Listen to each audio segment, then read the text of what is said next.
God has many stipulations about how the believer should walk in this world, and many of them have a negative connotation, such as the thou shalt not.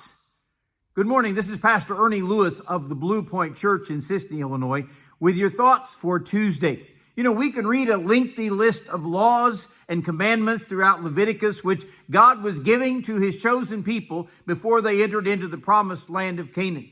These commands were regarding dealing with leprosy or sexual immorality, moral and ceremonial laws that they should keep as a nation. So God writes how they should be walking and the walk that they actually should avoid.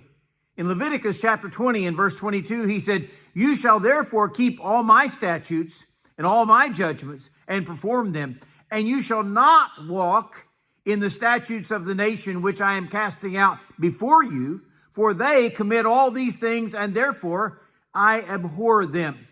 We know that Israel was entering a whole new land with its own laws, with its own idols, its own norms for their society. That's why Deuteronomy 6 is so important to teach your children, your family, to love and to follow the Lord.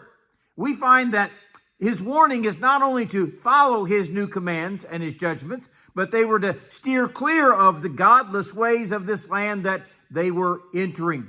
We know that many of the commandments in that original 10 begin with the words, "Thou shalt not."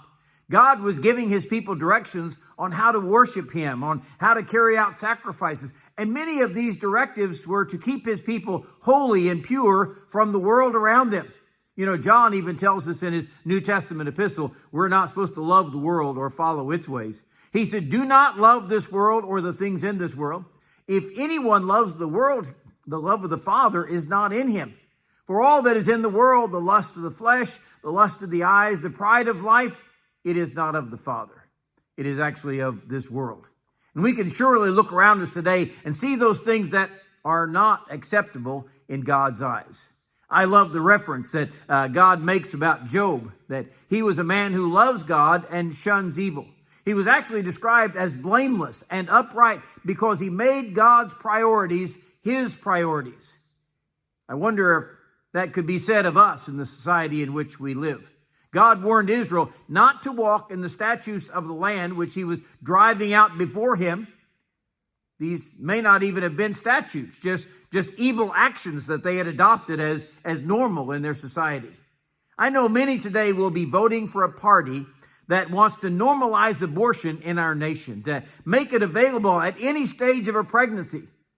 But you realize at any stage of a pregnancy, it is morally wrong and an abomination to the Lord. What kinds of things do we see people in our world today practicing that we should avoid completely? God said of Canaan that they commit all these things, and therefore I abhor them. We must take these commands very seriously, that we do not walk like the rest of the world.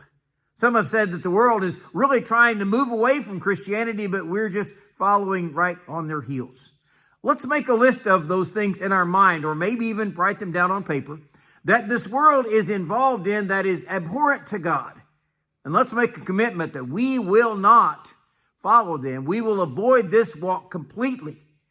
Because unfortunately, there are many things we see around us today that Christians need to be aware of.